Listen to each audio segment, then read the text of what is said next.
Salut tout le monde, je suis ravie de vous retrouver aujourd'hui dans potentiellement ce qui sera peut-être la dernière vidéo de l'année parce que eh bien on va déménager là pour une petite période de temps, mais le déménagement est un petit peu stressant, donc j'ai énormément de choses à faire et je ne sais pas du tout dans quel état d'esprit je serai pour vous filmer des vidéos arrivées là-bas. Donc peut-être potentiellement la dernière vidéo de l'année, peut-être il y aura un vlog, je ne sais pas. J'aimerais beaucoup vous faire un petit vlog néanmoins. Donc là aujourd'hui c'est une vidéo point lecture parce que j'ai énormément de lectures en retard à vous présenter. Je vais donc faire assez vite dans cette vidéo, je vais passer rapidement sur ces lectures. Vous retrouvez de toute façon toutes les chroniques sur mon Instagram. Il suffit d'aller voir en fait sur mon Insta, livre et sac à dos, et vous avez en fait toutes les chroniques écrites si vous voulez plus de détails sur ces lectures. Là je vais surtout vous parler de mon ressenti, puisque je ne vais pas forcément vous redonner les résumés en entier. Et ces livres s'inscrivent, ces lectures s'inscrivent dans le cadre de plusieurs challenges, en particulier le Pumpkin Autumn Challenge et le Pro Anti-Noël Challenge qui se déroule actuellement. Le Pumpkin vient de se terminer puisque nous sommes aujourd'hui le 1er décembre. Et j'ai vraiment hâte de vous parler un petit peu de toutes ces lectures. On va commencer avec Lady Snowblood. Donc c'est un manga dont j'ai lu l'intégrale. Ça a été écrit et illustré par Kazuo Koike et Kazuo Komimura. Donc il y a un scénariste et un dessinateur vraiment de génie qui fait des estampes absolument magnifiques. Il sait dessiner le corps des femmes, je pense, comme très peu de Japonais savent le faire. Et en particulier la sublime Yuki que vous allez retrouver tout au long de cet intégral manga. Yuki qui est une jeune femme extrêmement badass qui se bat avec un sabre qui est dissimulé dans son ombrelle. Et sa mission de vie, c'est la vengeance de sa mère qui a été sauvagement violée. Elle est issue de ce viol. Elle n'a jamais connu sa mère puisque celle-ci est morte en couche et en prison. Et donc elle, sa vengeance, ça va être vraiment de rechercher les assaillants de sa mère et bien de leur faire le maximum de leur infliger le maximum de douleur possible. Elle est extrêmement douée au sabre, elle est extrêmement douée dans plein de choses d'ailleurs, ça en devient un petit peu ennuyeux et c'est vrai que ce personnage est totalement exacerbé dans sa beauté, dans ses talents, dans sa rapidité, dans sa vivacité d'esprit. Et donc on est avec Yuki tout le temps dans ce Japon féodal. Donc c'est très intéressant, mais voilà, il y avait quand même des passages un petit peu longués. Ce que j'ai aimé, c'est l'apport historique de ce manga pour en apprendre un petit peu plus sur le Japon médiéval. Et aussi, sachez que c'est un personnage qui a inspiré les filles très badass de Kill Bill en particulier, donc vous allez retrouver un petit peu cette esthétique, voilà, ces combats au sabre très rapides et la capacité de tuer sans sourciller, donc ça c'est vraiment hyper intéressant dans ce manga, délicieusement bien dessiné et que j'ai apprécié lire.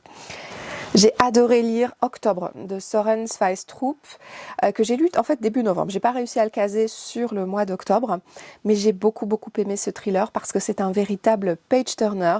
En fait, ça se passe à Copenhague et on va retrouver une femme morte assassinée avec la main tranchée et à côté d'elle un petit bonhomme fait de marron. Sur ce petit bonhomme fait de marron, on va retrouver les empreintes d'une petite fille. Et cette petite fille, ce n'est autre que la fille disparue de Rosa Hartung, la ministre de l'Éducation, qui est en train justement de reprendre du service et de se faire menacer d'ailleurs après son gros traumatisme.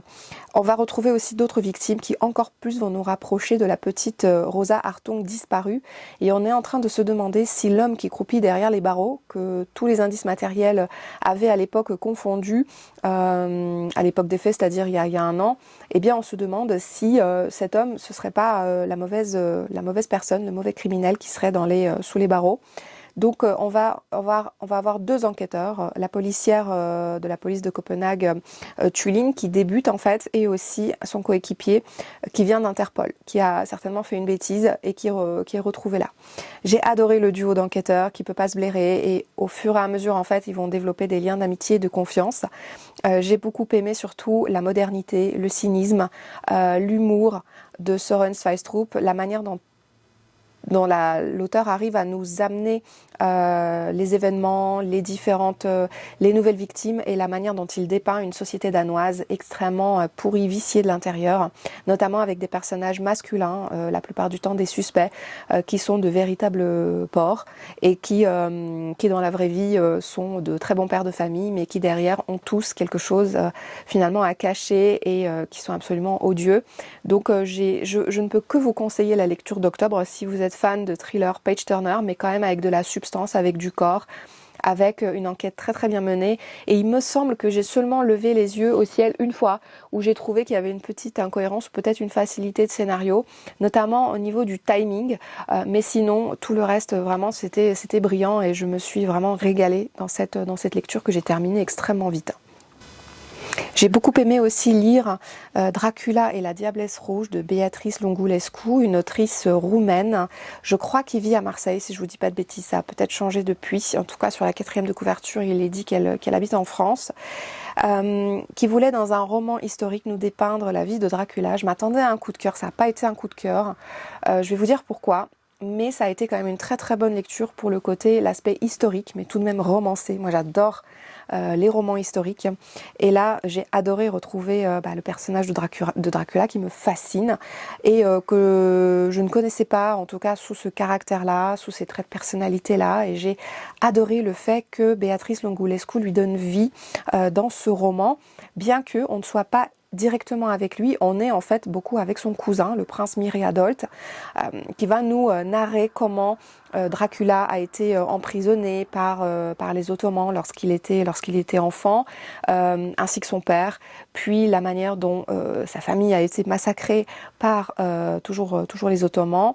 Et donc Mireia raconte en fait ses rapports aussi avec Dracula et tout ce que Dracula a apporté à sa région, la Valachie, en termes de vengeance, en termes de bien-être en fait pour sa population et d'indépendance. Parce qu'il est question de ça, et Dracula est dépeint sous des traits de caractère extrêmement forts, déterminés, assez juste finalement, très dur et cruel. Et il en va de même de son épouse, Ruxandra de Lothrow, qui était une cavalière redoutable, une femme avec une chevelure rousse, extrêmement impressionnante, très dominatrice, et aussi, mais finalement qui s'avère être très fragile à l'intérieur. Et figurez-vous que cette femme a aussi été avec Mériadolt auparavant. Donc c'est quelqu'un qui a vraiment fait chavirer plusieurs grands hommes, un peu comme l'aurait fait Cléopâtre à l'époque. Voilà, une femme très très très indépendante, mais aussi une femme qui a certainement son rôle à jouer dans l'histoire. Puisque notamment elle était stérile et que elle a ainsi privé Dracula de certains héritiers. Mais je ne vais pas vous en dire plus pour ne pas vous spoiler l'histoire. C'est extrêmement intéressant parce que ça démontre en fait cette folie meurtrière que pouvait avoir Dracula, cette cruauté qu'il pouvait avoir vis-à-vis de certains de ses opposants. Et comment ça a été quand même un grand homme puisqu'il était au service de son peuple, de sa nation, et comment ses motivations ont été aussi importantes certainement que sa malchance et son malheur dans sa vie. Donc je vous invite vraiment à découvrir cet ouvrage pour tout ce qu'il apporte en fait en des termes historiques, et aussi parce que ça reste divertissant, mais ça n'a pas été un coup de cœur parce que j'ai trouvé l'écriture adaptée un petit peu à cette époque médiévale. Et pour le coup, un petit peu désuète. J'ai eu du mal par moments à rentrer dedans ou à comprendre un petit peu avec qui on était dans les différents chapitres qui peuvent être alternés. Et voilà, il y a certains passages que je n'ai pas compris. Et il y a de très longues descriptions aussi des batailles, vraiment des descriptions stratégiques. Donc si vous n'aimez pas ça, passez votre chemin parce que il en est beaucoup question. C'est hyper important. Étant donné que l'autrice est aussi chercheuse, elle voulait nous donner tous les aspects historiques de manière extrêmement précise. Donc voilà, donc vous allez forcément avoir des descriptifs de bataille, voilà, mais ne vous inquiétez pas, il y a aussi de la romance, il y a aussi tous les aspects de comment les couples se formaient, comment les familles se soutenaient, ou en tout cas se trahissaient et se faisaient aussi la guerre. Voilà, donc c'était extrêmement instructif. Ensuite, je vais passer très rapidement sur deux lectures qui ont été des lectures très courtes. J'ai lu Jean Giono avec Manosque des plateaux, suivi du poème de Le Livre. Alors, c'est certainement pas l'ouvrage de Jean Giono que je vous conseillerais pour débuter avec cet auteur, parce que là, on est plus dans un descriptif très poétique du village dans lequel a grandi Jean Giono, et qui est certainement le lieu sur Terre qu'il préférait. Il décrit plutôt la vie quotidienne de ses habitants, la manière dont mais c'est fait de manière extrêmement décousue. Il va parler d'une femme qui porte un panier avec elle, d'une boulangère qui va sortir pour, je sais pas, s'essuyer les mains sur son tablier, enfin je dis des bêtises, du bruissement des feuilles, etc. C'est de la poésie, mais écrite sous forme d'un très court roman. Et dans la mesure où il n'y a pas vraiment de trame narrative, je vous le conseille pas parce que vous risquez de vous ennuyer. C'est peut-être pas forcément l'ouvrage avec lequel je conseillerais de commencer Jean Giono. Moi, en tout cas, je suis contente de l'avoir lu, mais vraiment, j'étais pas du tout dedans pendant ma lecture. Il me manquait tout simplement une histoire, un fil narratif que je n'ai pas trouvé.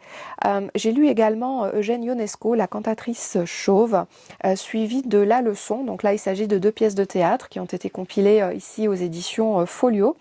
Et je n'ai pas énormément aimé non plus la pièce intitulée La cantatrice chauve, parce que j'ai trouvé, et je l'ai regardée aussi en version théâtralisée sur YouTube, j'ai trouvé cette pièce extrêmement bruyante. Alors c'est du théâtre de l'absurde, faut le savoir, mais je l'ai trouvée aussi extrêmement agaçante, en tout cas dans la manière d'être interprétée, bien qu'elle était extrêmement bien jouée. Par contre, j'ai beaucoup aimé la leçon dans laquelle l'auteur va s'attacher à décrire la cruauté de l'homme sur une petite fille qui est en train de faire son apprentissage des mathématiques, qui a beaucoup de mal à retenir les additions, les multiplications, à retenir tout simplement sa leçon, et qui, au fur et à mesure de la pièce, va être de plus en plus mal, et plus elle se sent mal, et plus son maître devient cruel, devient vraiment despotique. Donc j'ai beaucoup aimé voilà, l'aspect universel de cette œuvre, la portée universelle, et l'humour aussi présent. Bon, l'humour, je l'ai apprécié dans les deux pièces. Il y a de l'humour de répétition et c'est surtout de l'absurde. Je vous l'ai pas dit, mais dans La cantatrice chauve, on va être avec une famille anglaise installée dans son salon, et que la venue d'un pompier va tout simplement bouleverser leurs petites habitudes et leurs petites convictions. Voilà. Mais je vous invite quand même à découvrir ces pièces de théâtre, puisque ça reste des classiques, même si pour moi ça n'a pas été la meilleure pièce de théâtre que j'ai lue de toute ma vie. Et puis je voulais aussi vous parler de l'Évangile selon Pilate d'Éric Emmanuel Schmitt, donc ici un roman également lu dans le cadre du Challenge Pro Anti-Noël. Alors on va être avec Yeshua, tout simplement, le personnage de Jésus, qu'on va découvrir comme étant un homme doté d'un très grand cœur, quelqu'un qui réfléchit d'une manière différente des autres, qui voit l'amour différemment de ses contemporains, tout simplement, et qui, un peu malgré lui, va commencer à faire des miracles.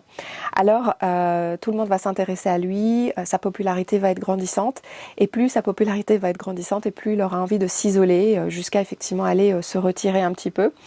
Alors la question, c'est est-ce qu'il est vraiment le Fils de Dieu, puisqu'il va disparaître et il sera mis à mort jusqu'à sa fameuse résurrection le 3e jour.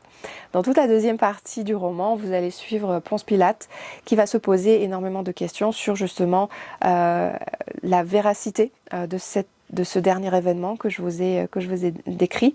Et donc là, Éric Emmanuel Schmitt décrit la vie de Jésus, et donc sa réflexion sur la foi, sur la religion, mais sur l'humanité aussi tout entière, de manière extrêmement moderne, comme il sait très très bien le faire, dans un roman qui est à la fois drôle, cynique, avec des personnages très attachants, avec des personnages beaucoup moins attachants aussi, voire très caricaturaux et grossiers, mais qui sont des personnes qui ont réellement existé dans l'histoire, et aussi un côté très Monty Python dans ce Yeshua anti-héros qui fait des miracles malgré lui, qui ne veut pas de cette célébrité, qui ne veut pas de cette reconnaissance, qui pense que c'est naturel et qui a juste un cœur pur et une grandeur d'âme. Et donc moi j'ai adoré cet homme, ce mythe que Eric Emmanuel Schmitt a réussi ici à décrire avec presque une enquête faite par Ponce Pilate sur la véracité de la résurrection, du Saint-Suaire.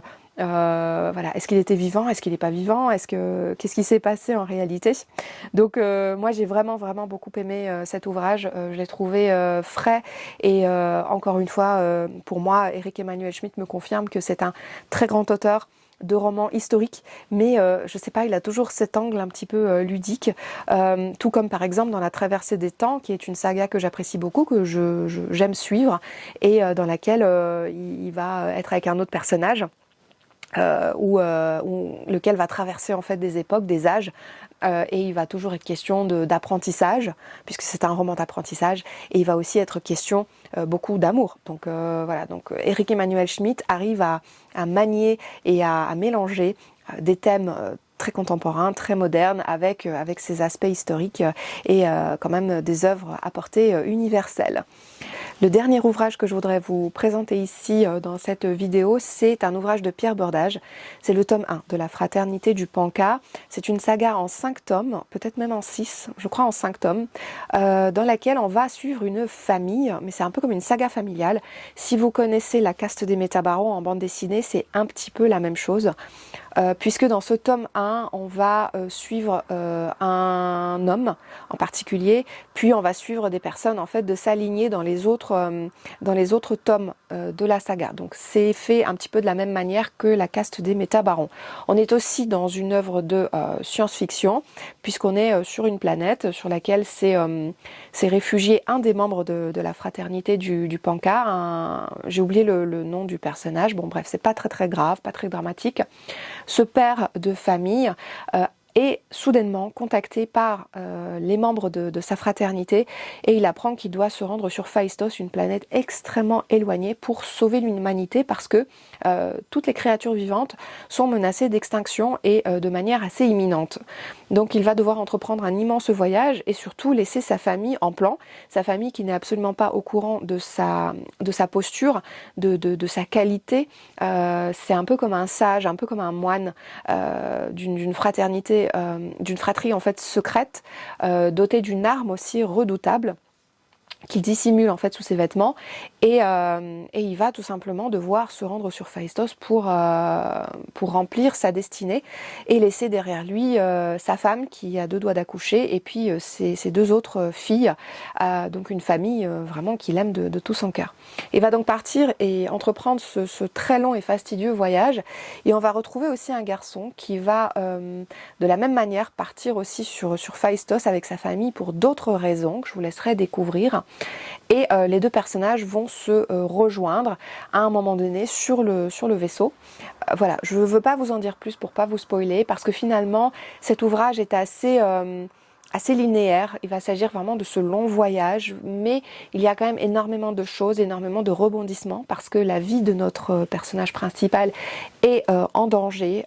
Il est constamment attaqué par des personnes dont il n'arrive pas à déterminer l'origine et les convictions. Pourquoi est-ce qu'on essaye de mettre des bâtons dans ses roues? Qui est au courant de sa mission et pourquoi on essaye de l'en empêcher? Donc voilà, donc finalement un ouvrage que j'ai trouvé assez intéressant parce que c'est un livre d'aventure. Donc vous êtes dans de la science-fiction, mais vous êtes vraiment dans un ouvrage avec beaucoup d'événements. Ça m'a rappelé un petit peu Drood aussi, avec cette histoire de train qui déraille, avec des victimes dans tous les sens. J'ai bien aimé. Après, je veux découvrir la suite justement. La fin du tome 1 est extrêmement anxiogène et j'ai hâte de découvrir la suite pour voir ce que les autres personnages vont pouvoir faire. J'ai aussi été un petit peu déroutée dans cette lecture parce que je croyais que ce petit garçon était en réalité le fils caché de notre héros, ou en tout cas sans le savoir, puisque comme je vous disais, sa femme était enceinte lorsqu'il devait partir. Donc je me suis dit peut-être par un truchement des voyages spatiaux, etc., il aurait pu grandir plus rapidement et ça pourrait être son fils, mais non. Donc j'ai lu une partie de ce livre en ayant un petit peu des fausses idées dans la tête. C'est peut-être ça qui m'a un petit peu déroutée dans cette lecture. Mais en tout cas, j'ai apprécié cette lecture parce que j'aime beaucoup Pierre Bordage et parce que je trouve qu'il a une façon merveilleuse de raconter les histoires. Donc je vais continuer cette saga parce qu'il faut impérativement que je la rende à son propriétaire et donc je vais continuer le tome 2 certainement dans le courant du mois de décembre. Voilà.